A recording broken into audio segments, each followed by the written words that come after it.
My first year was reinvent the wheel times 100. Like just for like context, like my first year, most teams couldn't do anything barbell related because there wasn't enough racks. I couldn't go 15 and 15 at a rack. It was just something that like I had to reinvent my wheel of training and get back to intensifying techniques that I hadn't done in years, or okay, let's get into some hammering down dumbbell movements that I haven't done in ages. Things like that, where I'm coming from, like I said, NJIT, all the bells and whistles, brand new weight room, force plates, elite form, like anything I could need to like, all right, we don't have enough barbells to use. It was different. It was definitely different. It was something that it took a lot of growing up.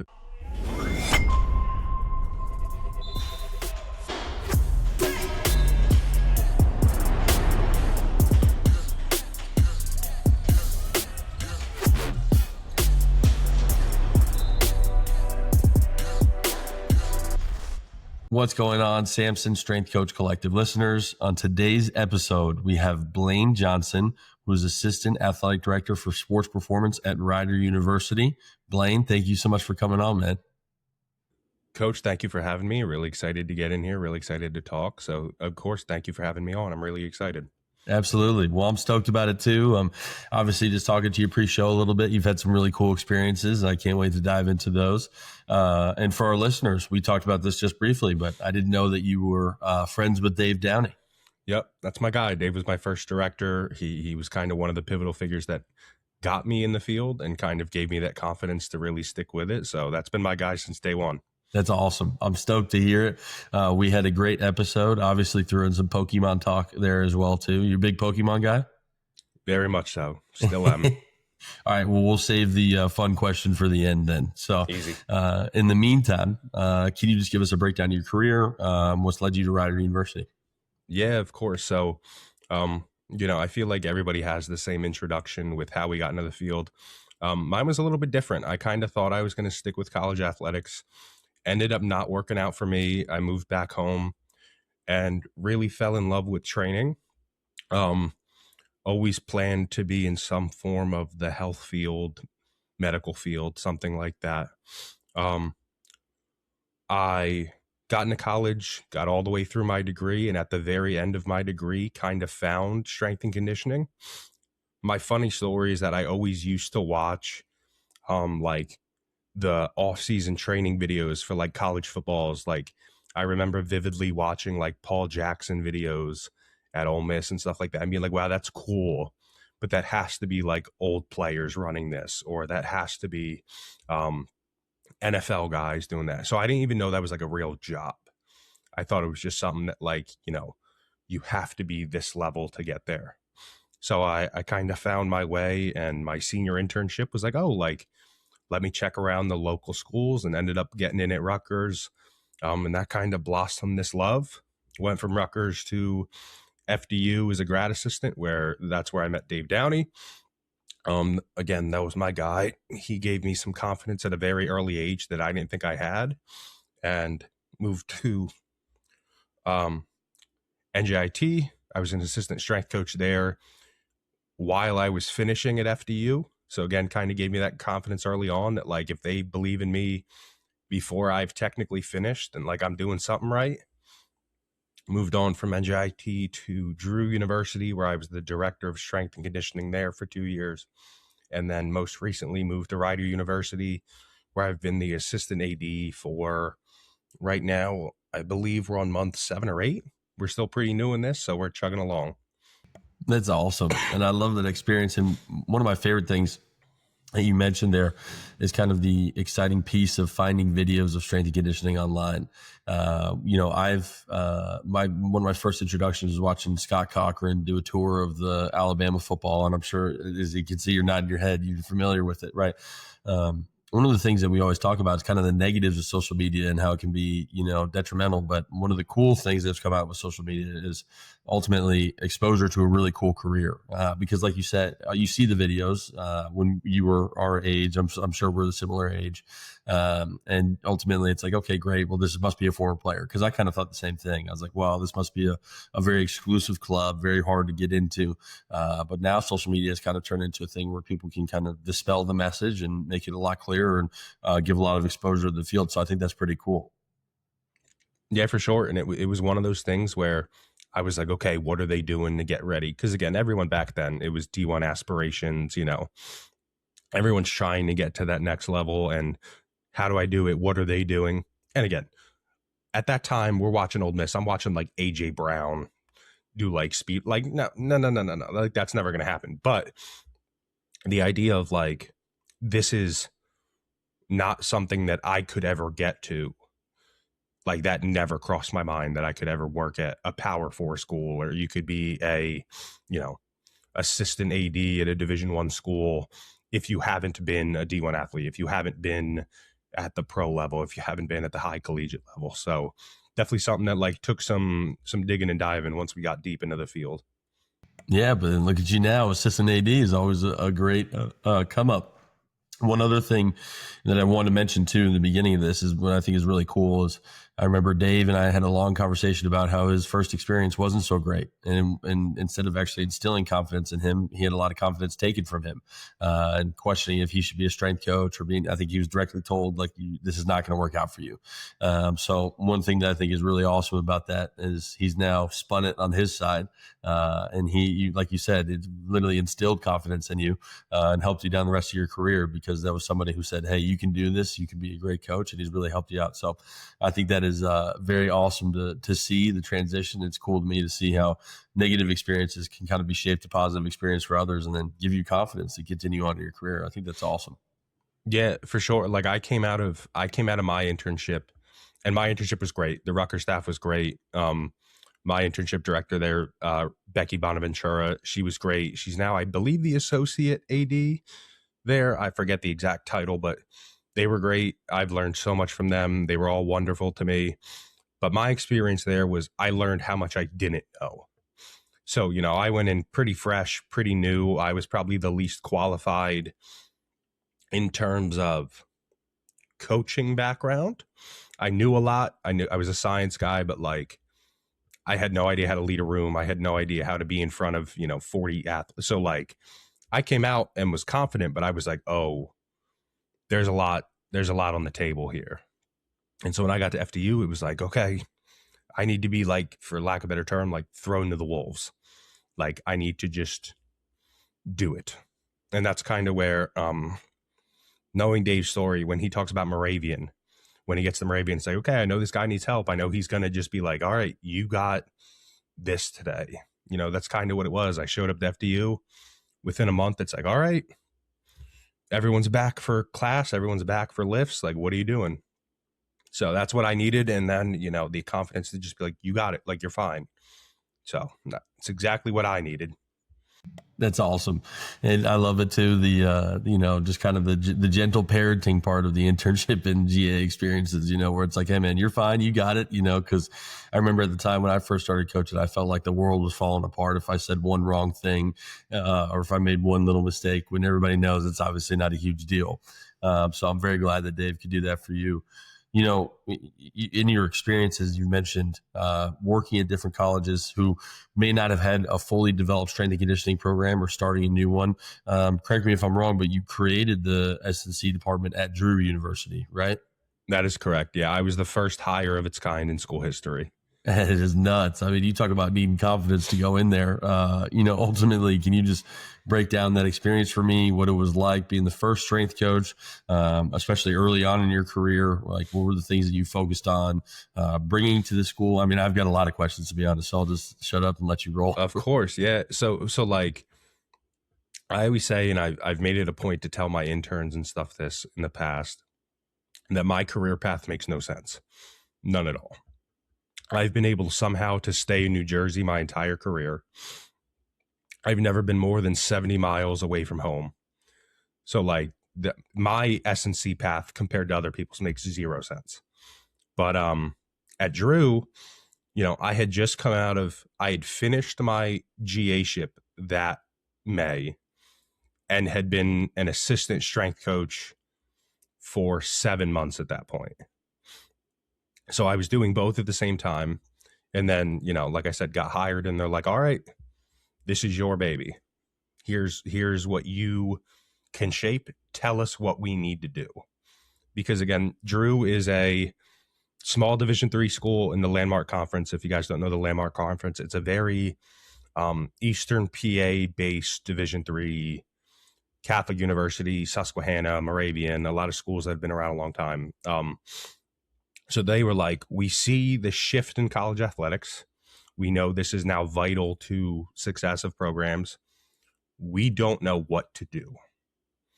Tell us what we need to do. Here's what we have. Here's where we want to be. Here's where we think we can get to. How do we get there?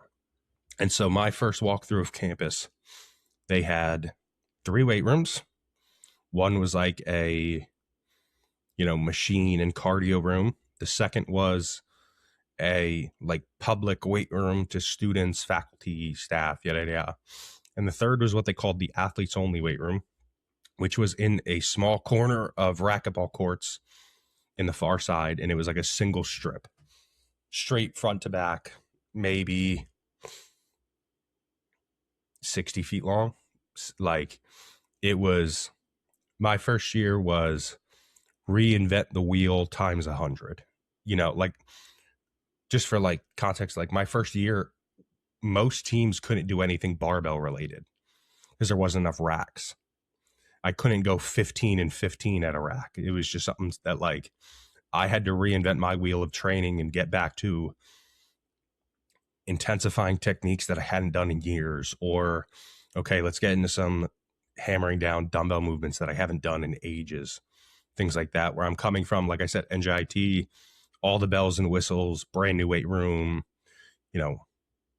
force plates, elite form, like anything I could need to like, all right, we don't have enough barbells to use.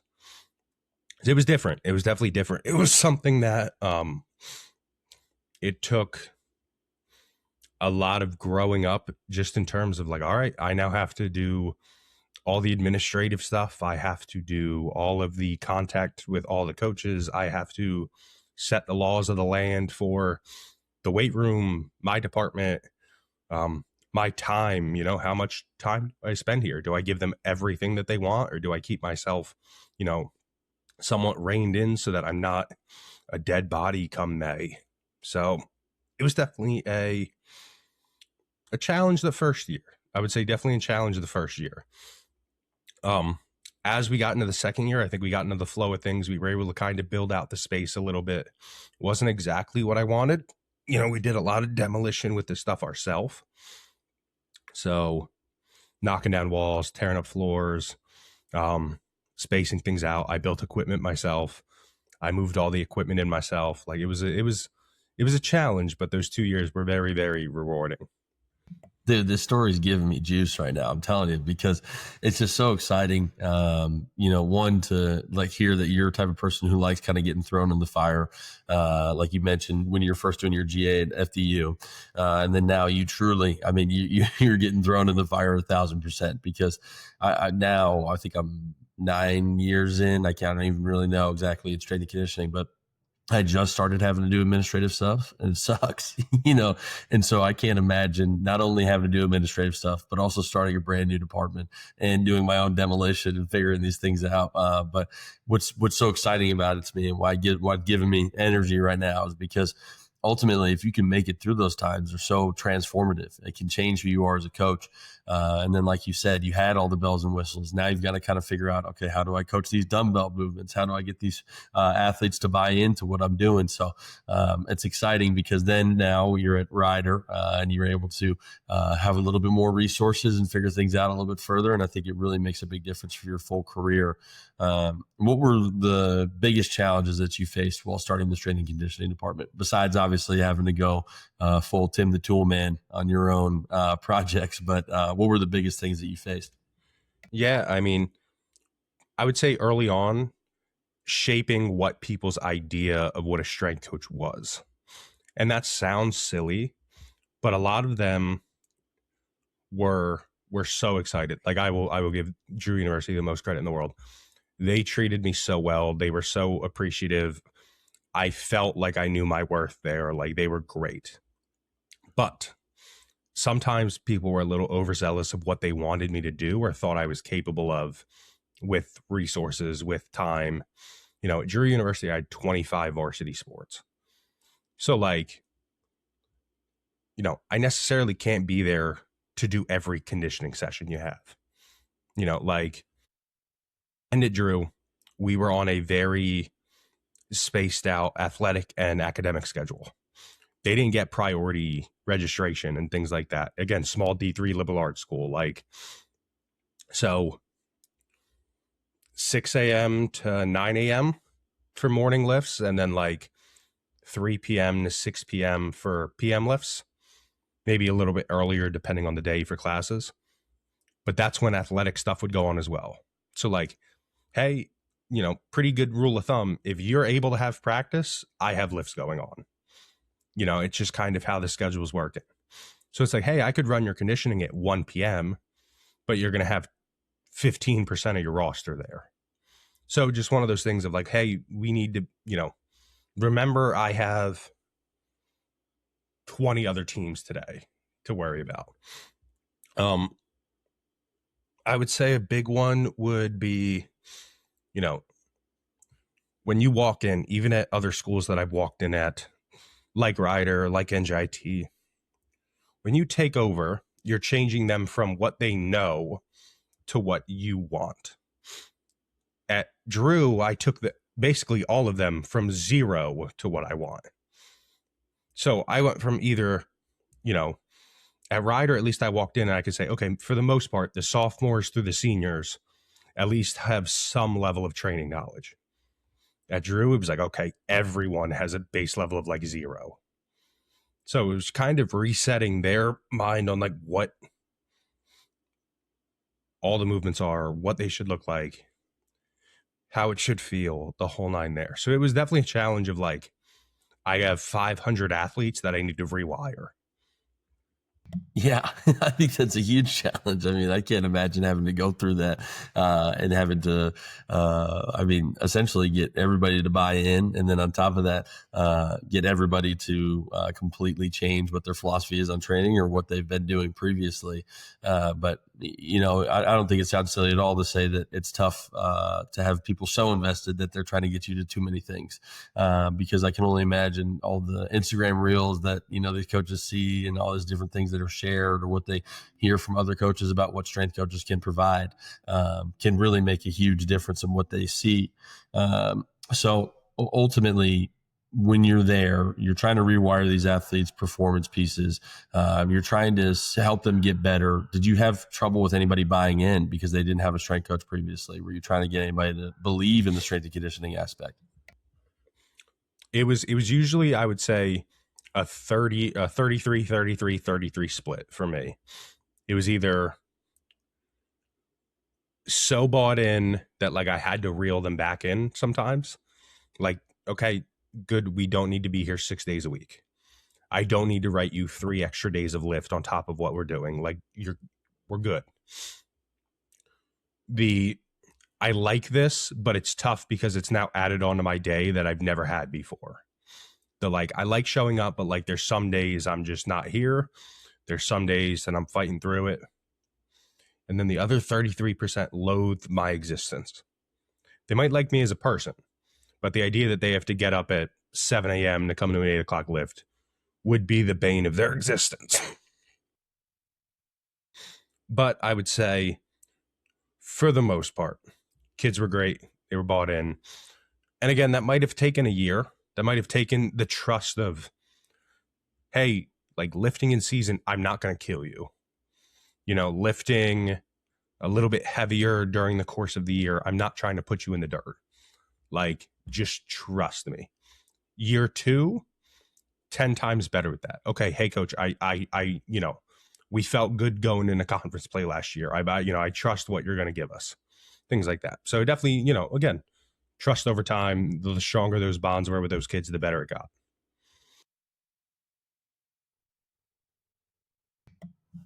Well, I love that. And I love having the experience of having people who want to go way too hard because I've certainly had that before. But then again, too, having people who you're just trying to get excited about, even just being there at 6 a.m., not very fun. And that's where having a little extra juice can really help you out a little bit.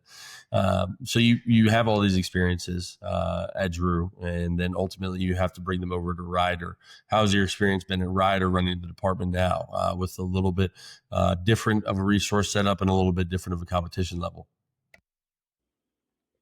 Yeah, so Ryder, I always like to say, is one of the weirdest experiences I've had because Ryder for me is home. So I grew up 15 minutes down the road from here.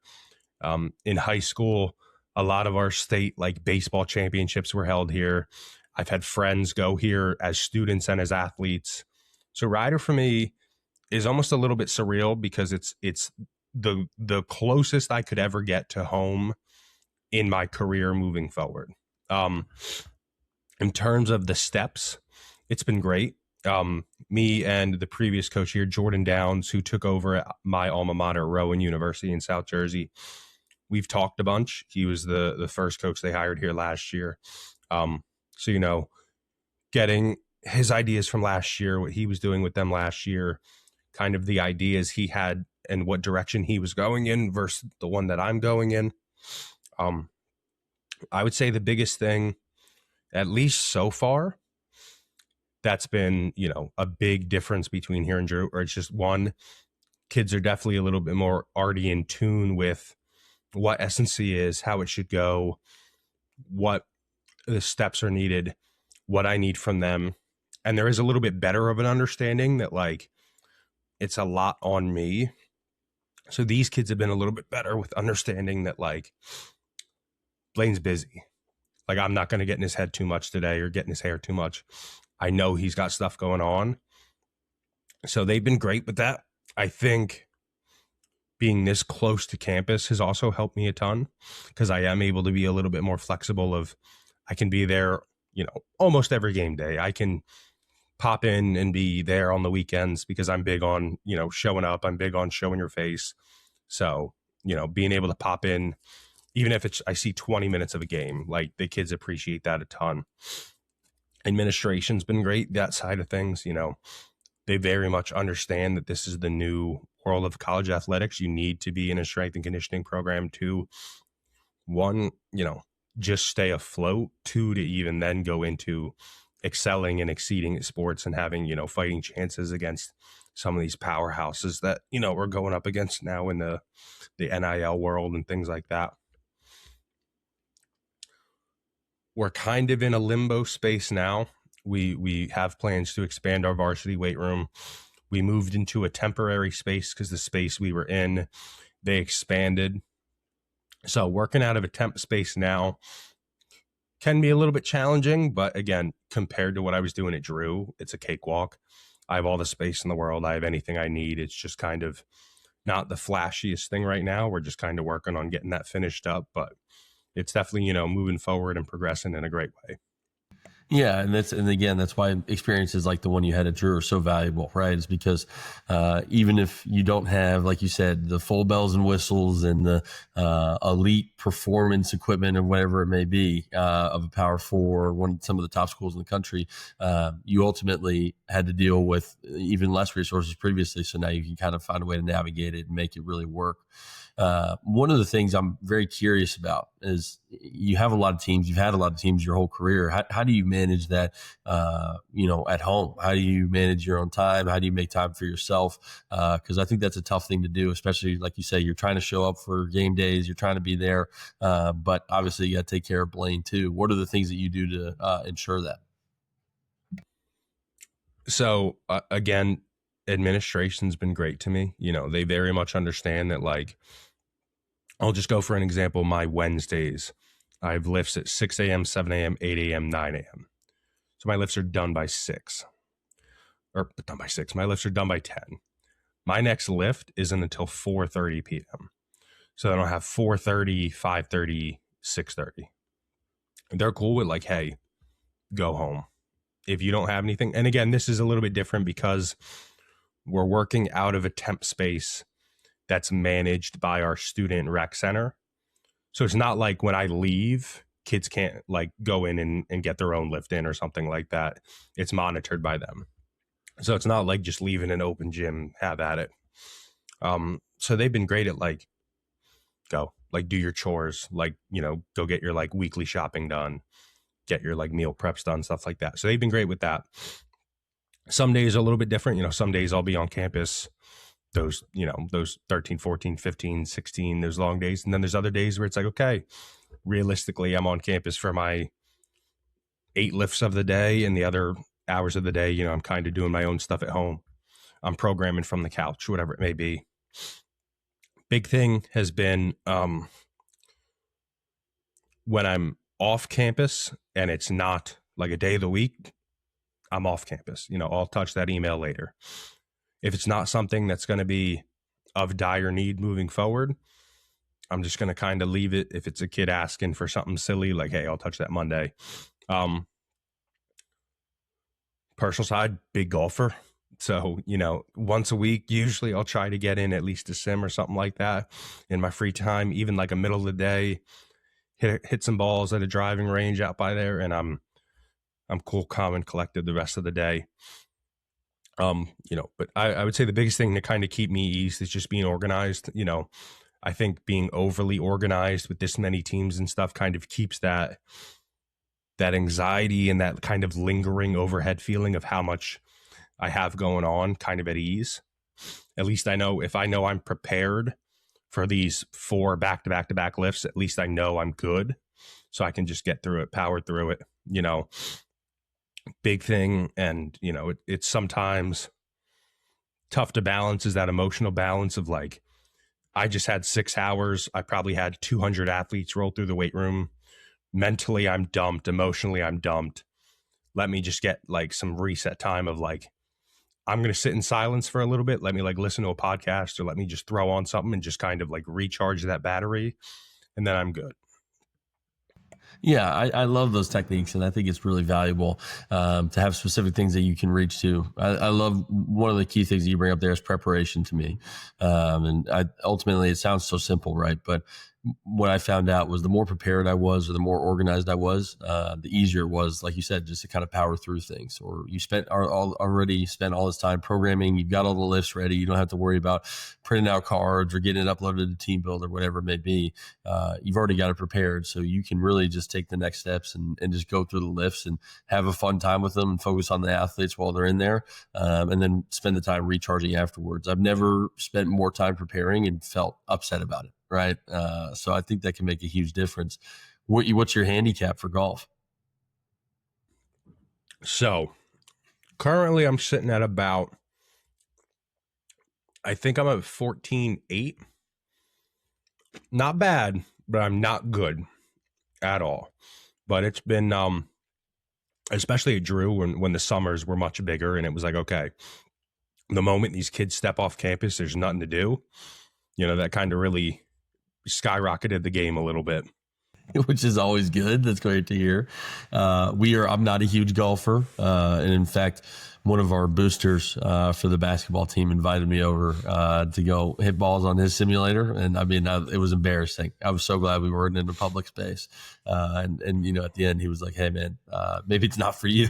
I got the Dave Downey talk, but I went the other direction with it and I decided to stop.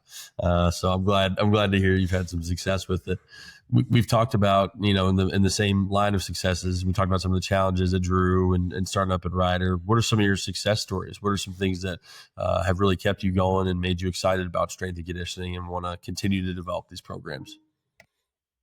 Yeah, of course. So like I said, my first year was like almost like a shell shock to me of like how much has to go into it. And I started to understand, and appreciate more and more the people that I learned from of like, oh, I kind of understand why you're in the office till 9:00 at night some days. Because back when I was an intern, I'd be like, why are they still here? Like, what on earth could they be doing here? Building out that full schedule that flowed well, getting every team in when, there's one of me, there's 24 hours in a day. I don't want to spend 24 hours there. So, okay, let's cut that in half. There's 12 hours in a day. How do I fit everyone in here? So being able to fit everyone in was a win in itself, especially now at Ryder as well, where it's like, okay, I'm a one-man show. How many people can I fit in a day? And, when I get to the end of the day, it's like, wow, we powered through, 10 lifts today and I'm still ready to go. Like, I got more in me, has been big. And again, learning that that's not necessarily like the best thing. Like, I'd love to be able to cut that down. But like, when I look back and I'm like, wow, when I was at Drew, I coached over, 700 student athletes. And when I left, all the messages weren't like, gonna miss your back squats on Monday. Like, when it turns into like, thank you for everything you did for this program. Like, thank you for reshaping the athletic department, stuff like that. I got into this to kind of be what I didn't have, for lack of a better term. What I fell in love with coaching was the relationships. So when I was getting those texts and stuff when I leave that like, 2 years feels like a small microcosm on the course of a career. But like, when I think of it as like a bunch of those kids spent half of their college career with me, that short 4 years, if I made a big enough stamp on them that like they felt moved to make sure that I know that like I was appreciated, that I made a mark on them, like that was more than I could ever ask for. Same thing with Ryder, stepping in and already getting like, yeah, the kids love you. Like, they've already talked about that, like they're excited to go to lift, they're excited to be there, has been great. In terms of like non-personal relationships and stuff, building out that weight room at Drew was great. It wasn't exactly what I envisioned, but every time I kind of go look at videos or I see it in use, I'm like, we physically did that. Like, that wasn't like pen to paper. It's like I physically got in there and helped build that. So that was big. That was massive. And it's something that like I still get a little bit happy about today. That's like, you know what? Like, even if it's not exactly what I want, even if, down the line we rip it up immediately, that like, okay, we started the change that this school drastically needed. That's been incredible to think about. I would also say, getting the needle moving in both of those schools with like nutrition and stuff like that's been big.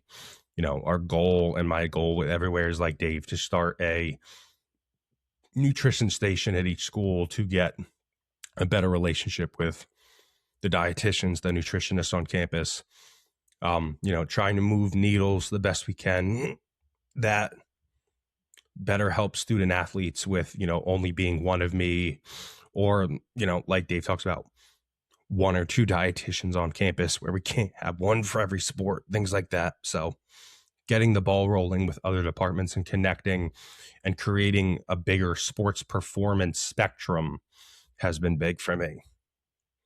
Well, again, the affirmation piece is always huge, right? It's always good to hear these messages, specifically from the athletes themselves too, that they appreciate what you're doing, or they appreciate what you did for 2 years of their career. So I'm really glad you were able to have that experience. And then too, getting to hear about the weight room is always exciting to me, because I think back to, what was it? I can't remember what the official term for it was, but people who had the most enjoyment in their career were typically construction workers, because they actually got to see what they built and see the project through completion. And so you got to experience a little microcosm of that by building the weight room yourself, especially breaking down your own walls and everything, which is still, to me, is pretty exciting.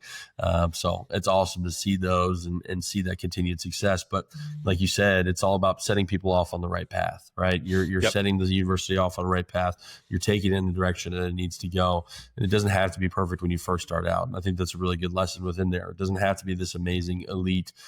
Now all of a sudden Drew is the #1 university in the country with the best weight room possible. But you took the steps. You went from having a 60-foot weight room to ultimately being able to progress it, and then being the change for people in the future, which is huge, right? Because in a career that's as transient as strength and conditioning, where unfortunately different opportunities pop pop up, you'll have to move around, and you won't maybe be able to typically be there at the same school for 20, 30 years. A big piece of it is leaving your mark and seeing people continue to have success after you leave. So I love seeing that aspect, and I love hearing that from you. This next question, and I always like to ask this too for people who have a kind of a career path such as yourself, and I want you to brag on yourself a little bit here, okay? Obviously, moving from GA to assistant strength coach to then director at 2 different schools is a pretty meteoric rise, and there's a lot of cool stuff that comes with it, and there's a lot of challenges that come with it, like we've mentioned. But what do you attribute your ability to kind of climb that ladder quickly to? How do you believe that you've been able to see that success and achieve these different positions quickly? Yeah. So I'm going to say, and I'm going to start it, I'll pat myself on the back later, but I'm going to say a lot of it's luck. And I say luck with an asterisk because I know a lot of great people. A lot of great people have vouched for me and have done incredible things for my career by, putting their stamp of approval on me. And it's kind of worked out great that all my connections have kind of connected themselves. When I was at Rutgers and was kind of looking into being a GA, Dave had gone to Rutgers. He knew the staff there. Boom. When I went from, FDU to NJIT mid GA ship, they knew Dave there. Boom. When I went from NJIT to Drew, the staff kind of knew of each other. They trusted his opinion because he was there for a while. Bobby Fisk there. Boom, was connected there. And then, again, staff at NJIT knew the staff at Ryder very well. They reached out to someone there and said, would you like this? And he said, kind of similar to your story at Texas Tech, where they were like, hey, I don't really want it, but if you like me, go at Blaine, So just kind of one of those things that, like, I've kind of lucked into a lot of these positions being open, but a lot of people have kind of put their stamp of approval on me and kind of said, if you want a good choice, if you want someone who's going to be there, if you want someone who's going to be all into your program, go with Blaine. I will always say that I think a lot of it for me has been my science base at a young starting age was great. I was a science kid. I was a nerd, I grew up like loving training, loving the science of it. So by the time I got to Rutgers, I could program decent. And again, we still go look back and we talk about it all the time. Go look back at your first programs and they're laughable. But compared to where I think a lot of kids fresh out of college would be, I think I was at an advanced level. But it was just learning how to practically get that in front of athletes and go from there. So I think a lot of people, when I could sit down and talk periodization, talk triphasic, talk conjugate, fresh out of school at like a level that was pretty, comparable to, a starting level coach. I think they were more impressed with that. But it was just like, hey, you need to get better with your interpersonal skills. How do you communicate this to athletes? How do you find your voice? I'm a big dude, but like I'm quiet. I'll be truthful. Like I'm usually a dead silent. I could go a whole day without speaking. You would never know. So for me, it was like, okay, how do I find that coach voice? How do I go from there? Blaine could talk with the best of them, but how does he relay that to students and things like that? And, they always talk about if you want to be at a certain level, work and act like you're already at that level. So, when you're an intern, act like you want to be treated. If you want to be treated like a higher level intern, almost like a full functioning assistant, act like that, take initiative like that. And that's something that I took very early on of like, hey, what can I do to increase my value in this role? What can I do to be better prepared? What do you do in your role that I will never do in my role? The administrative side, how do you budget? How do you map out a weight room? That's sitting down as a GA talking to Dave. When I was at when I was at NJIT, how did you guys build this weight room? What went into it?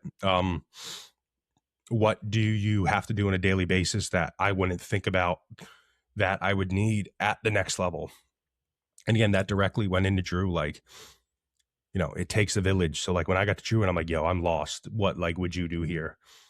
What could I do better to kind of better suit myself here? And, kind of using my resources to kind of not only grow, but when you go back and talk to your resources and they're like, oh, he's progressing, he's in a better state than when he left us, going back and talking to people. So not only can they say, well, I only knew him as an intern or something, I only knew him as a GA, but like, okay, I can tell that he's progressed as a coach to this level that now he's ready to move on to, things like that. So, I think this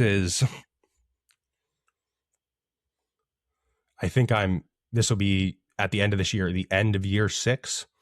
And like you said, kind of gone from didn't know this was a career to assistant AD. So definitely a full swing, definitely been a wild journey to get there. But like you said, kind of, Dave said it one time, he's like, you kind of took the fast track and you didn't even know it.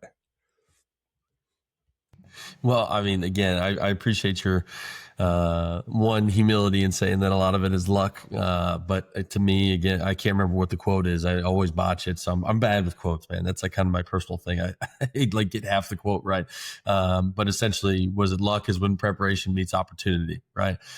So ultimately, yes, there was some luck in that, but I think you bring up a great point too. Like it's not just, okay, Blaine's just an intern. So, I'm not really developing this great relationship with him. It's no, I asked a lot of questions and those things helped me get to the next level and develop these good relationships so that I could be recommended for future positions too. So I appreciate the humility, but it certainly sounds like there's a lot of things that went into the ability to go on the fast track, like you say. Correct.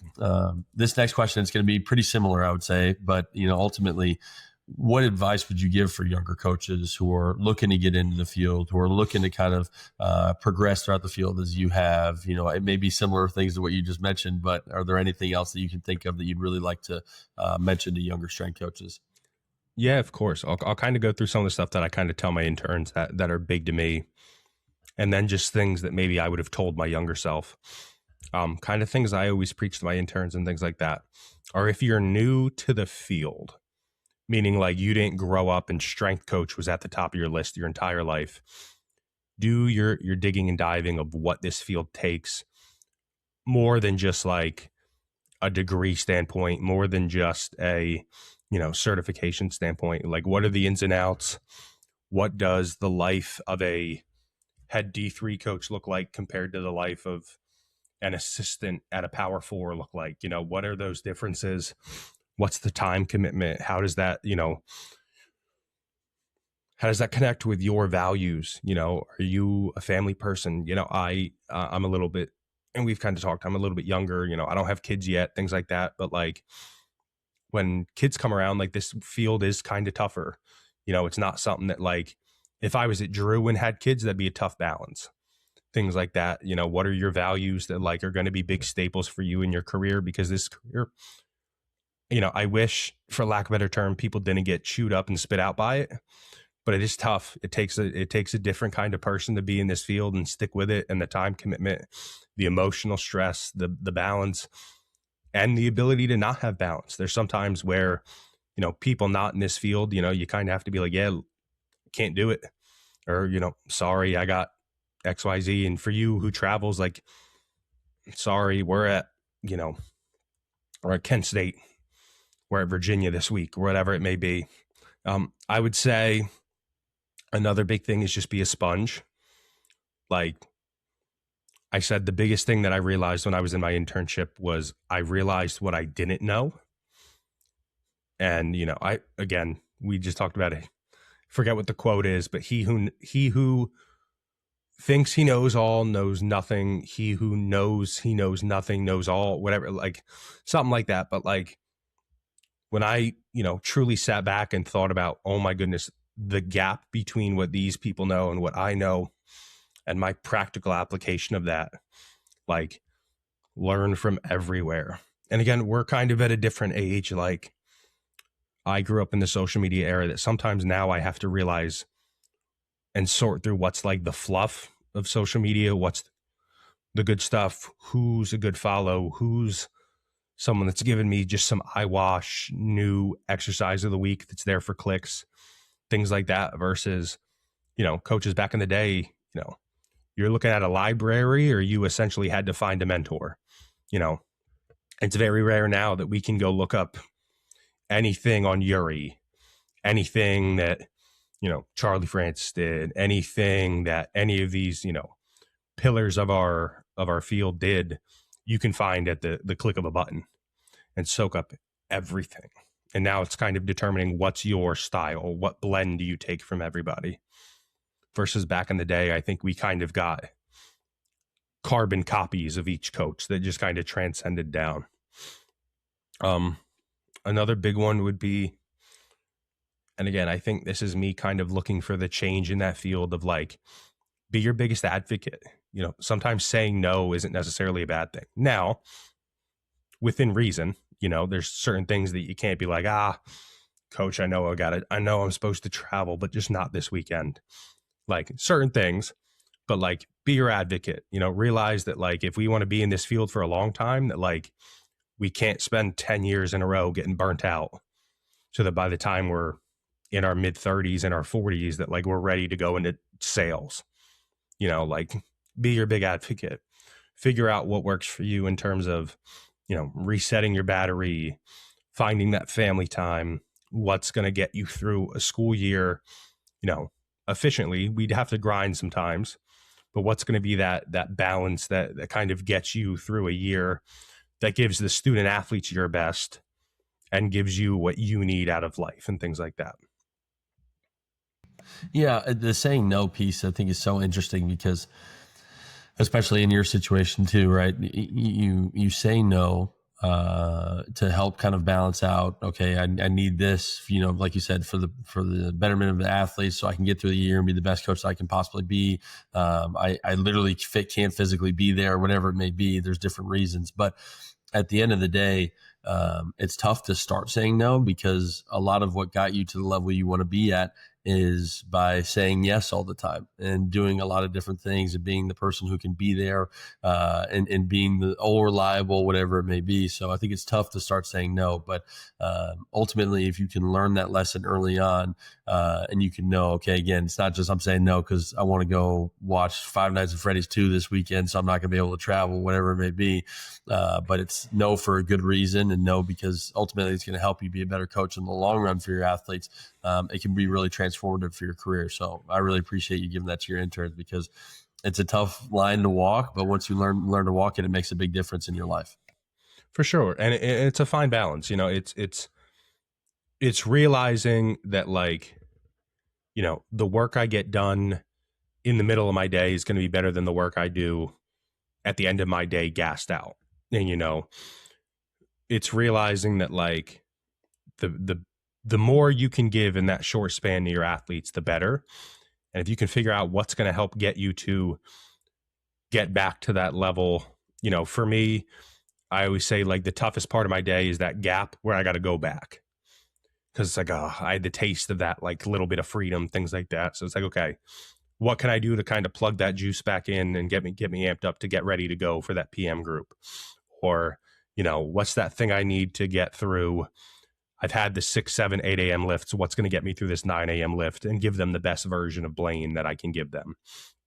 And things like that are, at the end of the day, I'm trying to give the best version of me to my student athletes, and that might not necessarily be they get 100% of Blaine every day, but they're getting 100% of what I can give them that day.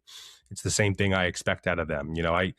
I won't necessarily always get your best, but I need 100% of what you're able to give that day. So, I kind of like to reciprocate the same thing to my athletes that I kind of say to myself. So. Yeah, you'll always be present. You'll always be there and give them what you got, even if it may not be 100% for that day. I love that. Okay, so I said I'd save the fun question for the end. What is your favorite Pokemon? Yeah, so we said it before. I've always been a big Scizor guy. I loved Scyther in Gen 1. I thought he was sick. And then when Gen 2 came out, and again, I had a younger brother. So for me, it was like, okay, you get silver, I get gold. Let's trade everything we need to trade. And when that Scizor came through, when I was like probably 8 or 9, I think my world changed. The red and just the metal coat, it was different. Yeah, It's been there ever absolutely. since. Well, Cyther's so sick, man. I mean, Yeah. and then ultimately for Scissor to come through, I think it was an upgrade for sure. But I remember, I think as a young guy, you're looking for somebody who just looks totally badass, and it's absolutely those two Pokemon. And So I when love that Steel type kind of just came and was brand new, like, oh, forget it. Okay, well then, all right, one more fun question, and then I promise I'll stop stealing your time here. Oh shoot, just dropped my phone. Sorry. What was your favorite Pokemon game growing up then? So this one always sparks major talks. It will always either be Emerald or Platinum. I think it changes which day you ask me, because they both came out. Emerald came out, I was like 10 or 11. Platinum came out, I was like 13. So like they got hours of my life. And by that point, it was like, okay, I knew the cheat mods. I had like the jailbreak version. So like we could do a lot more. And that was when like it was cool to play with your friends with Pokemon. It wasn't like I feel like a loser to do this. So everyone's trading every legendary or trading every starter back and forth. I would say if you ask me in general, I'll go Emerald, but there's a chance that if I'm feeling nostalgic, I'll throw Platinum out there. But it's usually always going to be one of those two. I knew I liked you, man, because I'm an Emerald guy through and through. Emerald came out when I was like 13, so kind of similar for Platinum for you. But I mean, like you said, hours. I mean, just endless hours. And I remember I sucked at wrestling. And so we'd be traveling for wrestling and like I'd lose immediately. So I'd just pull out my Game Boy and then be playing Emerald instead. So it was a good reprieve for me. And I always appreciated Emerald. So I knew I knew we'd get along. It never like it was, it had a chokehold for a solid 2. Like I still played Emerald more when Diamond and Pearl came out. Like I'd finish Diamond and Pearl and be like, all right, I'm going back to Emerald. And then when Platinum came out, I think that's when it kind of changed to like, oh, this is sick. But like, yeah, that was a different time. Well, you got to love it. And I always appreciate Pokemon for consuming, like you said, or having a chokehold on me for hours. Cause I mean, I was a guy who liked Greek mythology and Pokemon. So oh yeah, those are my two that I stuck with and always loved. So that's been half of my sickness time this week has been watching Percy Jackson's. Elite, absolutely elite. I've read all the books, absolutely fantastic series. So, all right, well, we're gonna have to hang out off the podcast then. We'll find a way to make this work. If you're ever in North Carolina, you got to come through because I'll pop out. Yeah, we've got a lot in common for sure. Well, Blaine, seriously, thank you so much for coming on the show, man. I really appreciate it, and I appreciate all your insights. And it's been really great to speak with you. If somebody wants to follow you on social media or keep up with your career or anything along those lines, what would be the best way to do that? Yeah. So my coaching account is Coach Blaine J. Trying to get better with it. Most of the time I'm trying to stay off my phone and lift. So sometimes I kind of get myself through that mental block of like, hey, you can pull it out. You can take a video or two. Yeah, that's like I said, that's my coaching account. Don't really post coaching stuff anywhere else. Most of the time, just keep it to the IG. Happy to talk to anybody, happy to talk shop. Like I said, got a lot of free time in the middle of the day. So a lot of time I like to hop on a call every now and again, see where everyone's at, kind of see the state of the field. So happy to connect with anyone that wants to connect. Awesome. Well, thank you, Blaine. I appreciate you a lot, man. You're the man. And thank you so much for coming on. Of course, Coach. Thank you for having me again. Was really excited to talk. I really appreciate this. Absolutely, dude. Well, thank you. And enjoy your holidays as well. Thank you. You as well. Much appreciated.